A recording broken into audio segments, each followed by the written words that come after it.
Kemudian ini bukan sidang pembuktian ijazah, teman-teman ya.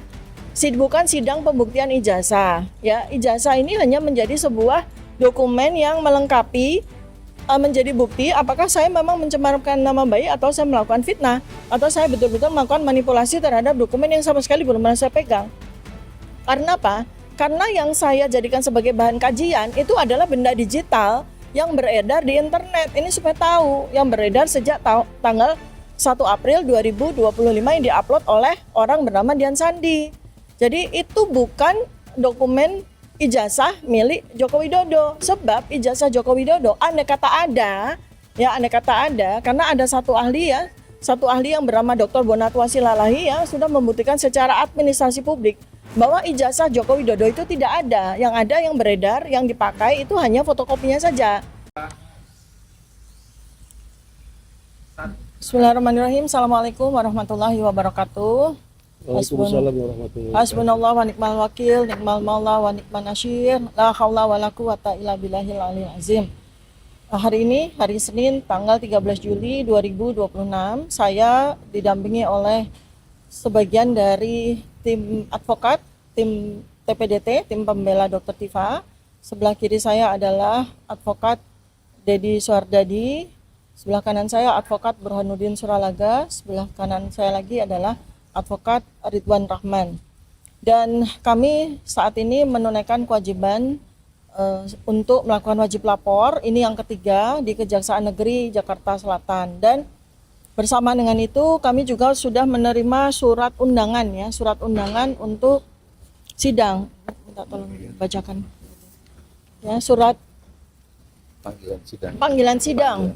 Yang ketiga yang sesuai dengan surat itu tanggal 16 Juli 2026 hari Kamis pukul 9 ya. Ya, bagi teman-teman, saudara-saudara sebangsa dan setanah air dimanapun Anda berada, terutama yang tinggal di kawasan Jabodetabek, saya sangat mengharapkan kita semua sama-sama berdoa, berjuang. Apabila ada keluangan waktu, silakan untuk hadir ya hari Kamis 16 Juli 2026 pukul 9 di di Pengadilan Negeri Jakarta Timur ya. Agendanya adalah kita akan mendengarkan jawaban dari Jaksa Penuntut Umum atas eksepsi atau nota perlawanan yang sudah kita berikan pada minggu lalu. Ya, itu adalah undangan dan undangan kami terima dengan baik. Insya Allah sebagai warga negara yang taat hukum, saya akan hadir ya bersama dengan insya Allah seluruh advokat TPDT. Kemudian ada yang mau ditambah tentang sidang? Sudah ya, cukup ya. Nah, kemudian yang kedua adalah yang perlu kami sampaikan adalah sesuai dengan 2 kali kami menyampaikan permintaan untuk pemenuhan dokumen BAP ya seperti yang sudah kami lakukan pada persidangan perdana, di mana pada saat sidang perdana sudah dimulai kami belum mendapatkan BAP semua saksi secara lengkap.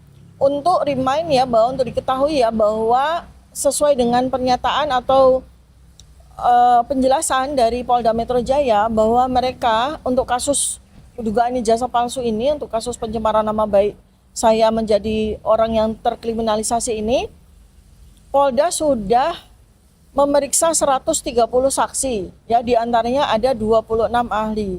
Namun pada saat sidang perdana sudah dijalankan, kami baru menerima kurang dari setengah BAP, padahal itu adalah menjadi hak dari advokat dan terdakwa.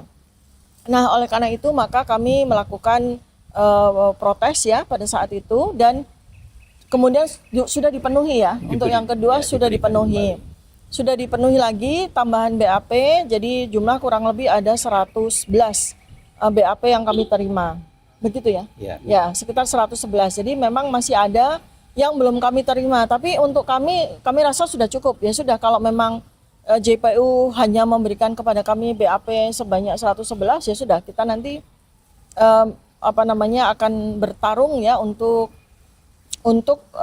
BAP tersebut ya, untuk ini. Nah, tetapi ada hal yang menarik adalah bahwa saksi-saksi sesuai dengan yang sudah kami periksa pada BAP tersebut ternyata bukan saksi-saksi yang katakanlah memperkuat dari pihak pelapor gitu. Karena saksi-saksi, justru saksi-saksi kunci dengan yang menjadi jantung dari persoalan ini malah tidak diberikan kepada kami. Tapi ini bukan menjadi sebuah hal yang katakanlah menguntungkan atau merugikan kami, bukan. Tapi insya Allah kita akan pelajari secara bersama-sama. Dan untuk diketahui ya bahwa ada dua bundel besar ya, dua bundel yang masing-masing tingginya kurang lebih sekitar 58 cm ya. Satu adalah bundel BAP, satu lagi adalah bundel resume. Total dari resume itu jumlah halamannya 2.776. Ini baru resume ya. Halamannya 2.776. Artinya secara teoritis BAP-nya berarti bisa saja 4 sampai 5 kali lipat dari resume tersebut. Tetapi nyatanya yang kami terima itu kurang lebih tingginya sama, sekitar 50-an cm. Berarti ada banyak BAP yang tidak kami terima. Tapi itu nggak ada masalah buat kita ya Pak. Yeah. Ya para advokat semua ya, tidak ada masalah buat kita. Kita akan bertarung habis-habisan di persidangan untuk apa? Bukan untuk memenangkan saya, bukan. Tetapi kita berjuang untuk memenangkan keadilan dan kebenaran. Ya. Kemudian ada satu hal lagi yang terkait dengan beberapa hari terakhir ya, ada kabar yang hangat ya tentang Komisi Yudisial. Itu akan dijelaskan oleh advokat Ustadz Deddy Suhadadi. Silakan Ustadz. Ya. Assalamualaikum warahmatullahi wabarakatuh. Waalaikumsalam. Menyambung apa yang disampaikan oleh Dr. Tifa, kami ingin ingatkan lagi bahwasanya untuk masalah KY, kami saat ini belum sama sekali memberikan surat apapun kepada KY. Karena apa? Untuk menyikapi KY itu kami masih ingin melakukan suatu dimusyawarahkan dulu secara internal kami. Insya Allah mungkin dalam 1-2 hari ini kami akan baru dapatkan dan nanti kami akan beritahukan lebih lanjut lagi. Ya.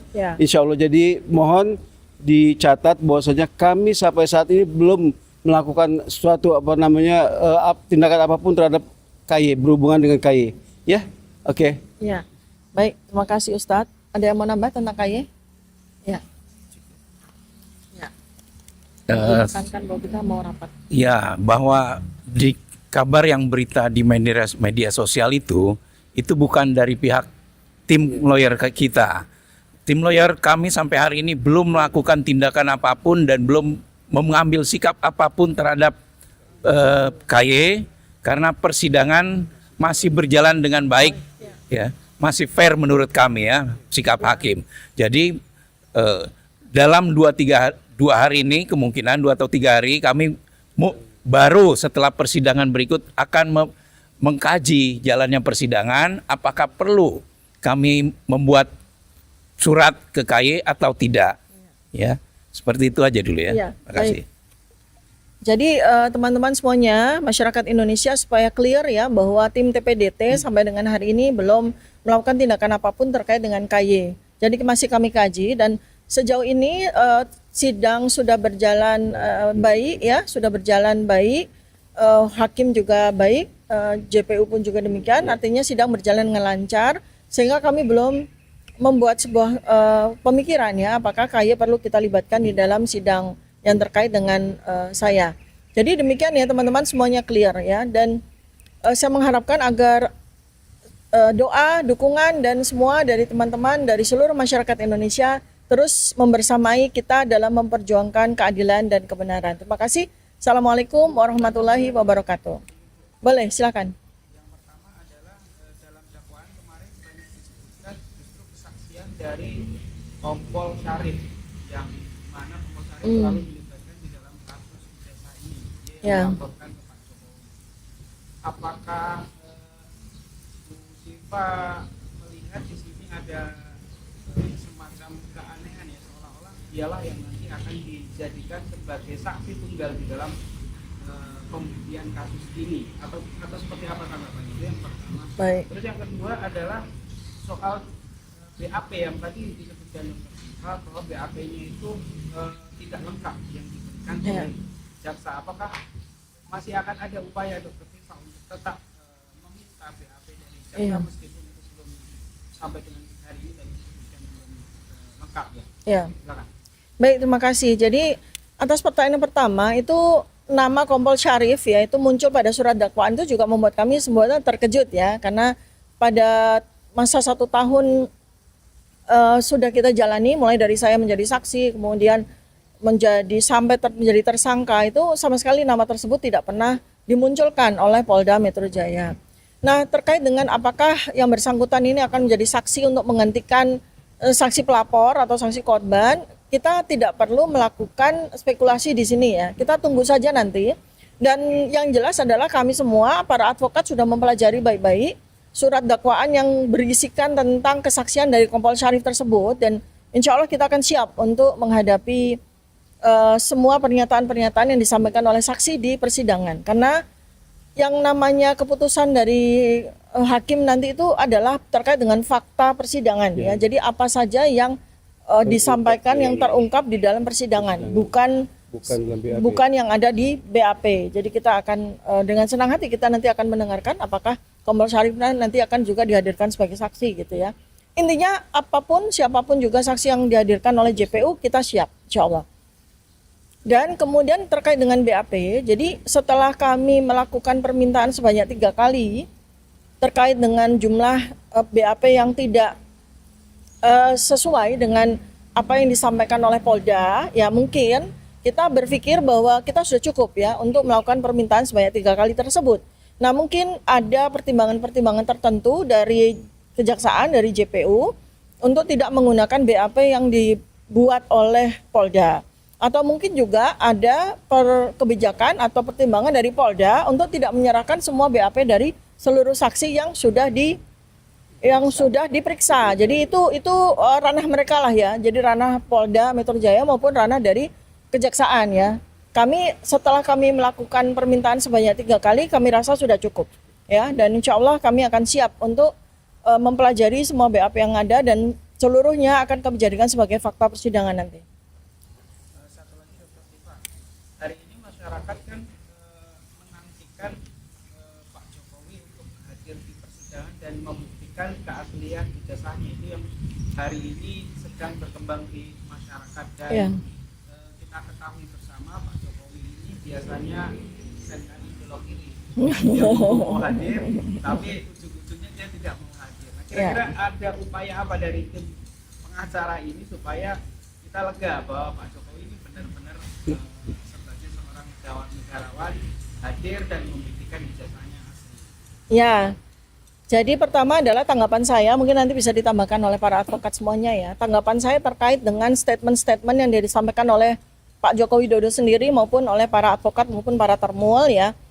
Kita jangan lagi punya pengalaman buruk ya, terutama misalnya contoh tentang SMK 6.000 dan sebagainya. Jadi janganlah percaya sampai buktinya ada. Janganlah percaya bahwa mobil SMK betul-betul ada, betul-betul terjual 6.000 unit sampai barangnya betul-betul ada. Demikian juga dengan pernyataan-pernyataan disampaikan Pak Joko Widodo maupun para pendukungnya ya, para pendukungnya maupun advokatnya. Kita tidak skeptis, kita juga tidak meragukan. Yang penting pokoknya kalau beliau hadir ya sudah hadir. Gitu. Terus kemudian juga terkait dengan kehadiran beliau, ya menurut hemat kami, beliau nanti akan dapat undangan, ya karena beliau ini saksi pelapor. Ya saksi pelapor tuh hukumnya wajib hadir karena ini adalah delik aduan. Jadi tidak ada ceritanya saksi pelapor tidak mau bertanggung jawab terhadap pelaporannya dengan tidak hadir apapun alasannya. Bahkan kalaupun sakit misalnya ya menunggu sampai beliau sembuh. Ya seperti itu. Jadi dan tidak ada juga alasan karena kesibukan dan sebagainya lalu dapat privilege untuk bisa melaksanakan pemanggilan kehadiran itu dengan Zoom ataupun dengan media yang lain ya. Jadi tetap harus hadir secara fisik, itu kan sesuai dengan KUHAP ya. Acara pidananya kan begitu ya. Jadi saksi pelapor harus bertanggung jawab terhadap pelaporannya. Nah, mengenai kapannya tentu saja apabila kita akan mengikuti ini kita sama-sama belajar ya. Jadi masyarakat Indonesia banyak bertanya itu kapan Pak Jokowi datang karena kita semua sama-sama buta hukum. Kita tidak tahu prosedur acara pidana itu seperti apa. Jadi ini baru berjalan proses surat dakwaan ya sebagai sidang pertama. Lalu kemudian kami diberi kesempatan untuk melakukan perlawanan. Lalu nanti sidang berikutnya JPU akan memberikan tanggapan. Nah baru setelah itu nanti ada putusan sela apakah perlawanan kami diterima ya atau tidak. Nah habis itu baru kalau memang sidang ini dinyatakan menurut hakim itu layak untuk disidangkan ya kita akan jalan. Nanti pada saat persidangan itu nanti saksi-saksi ya itu sesuai dengan yang sudah di list oleh JPU ya nanti akan dihadirkan satu demi satu. Utamanya adalah saksi pelapor tentu saja. Itu ya. Jadi kita tunggu saja nanti. Kalau memang putusan sela itu diterima ya artinya sidang tidak berlanjut. Kemudian kalau putusan sela itu kami ditolak ya kita sidang akan lanjut ya kita akan bertarung terus gitu ya insya Allah. Nah kemudian yang terakhir yang saya sampaikan terkait dengan pernyataan ini, saya ingin mengingatkan kepada seluruh masyarakat Indonesia bahwa sidang yang berjalan dengan saya sebagai terdakwa itu adalah atas sidang dua hal yang dijadikan sebagai jadi satu. Dan ini pun juga sudah menyalahi KUHAP ya. Jadi delik aduan dicampur jadi satu dengan delik umum. Itu menyalahi kan itu ya. Tetapi intinya adalah yang didakwa itu saya, bukan Pak Joko Widodo. Jadi di sini adalah saya didakwa oleh Pak Joko Widodo melakukan pencemaran nama baik, fitnah dan melakukan manipulasi terhadap informasi elektronik yang dia punya kan itu. Jadi kemudian ini bukan sidang pembuktian ijazah teman-teman ya. Bukan sidang pembuktian ijazah ya. Ijazah ini hanya menjadi sebuah dokumen yang melengkapi menjadi bukti apakah saya memang mencemarkan nama baik atau saya melakukan fitnah atau saya betul-betul melakukan manipulasi terhadap dokumen yang sama sekali belum pernah saya pegang. Karena apa? Karena yang saya jadikan sebagai bahan kajian itu adalah benda digital yang beredar di internet. Ini supaya tahu, yang beredar sejak tanggal 1 April 2025 yang diupload oleh orang bernama Dian Sandi. Jadi itu bukan dokumen ijazah milik Joko Widodo. Sebab ijazah Joko Widodo andai kata ada, karena ada satu ahli yang bernama Dr. Bonatwa Silalahi ya sudah membuktikan secara administrasi publik bahwa ijazah Joko Widodo itu tidak ada. Yang ada yang beredar, yang dipakai itu hanya fotokopinya saja. Nah, jadi dan itu sama sekali bukan domain saya untuk melakukan kajian tersebut. Yang saya pakai sebagai bahan kajian sekali lagi adalah benda digital yang beredar di internet.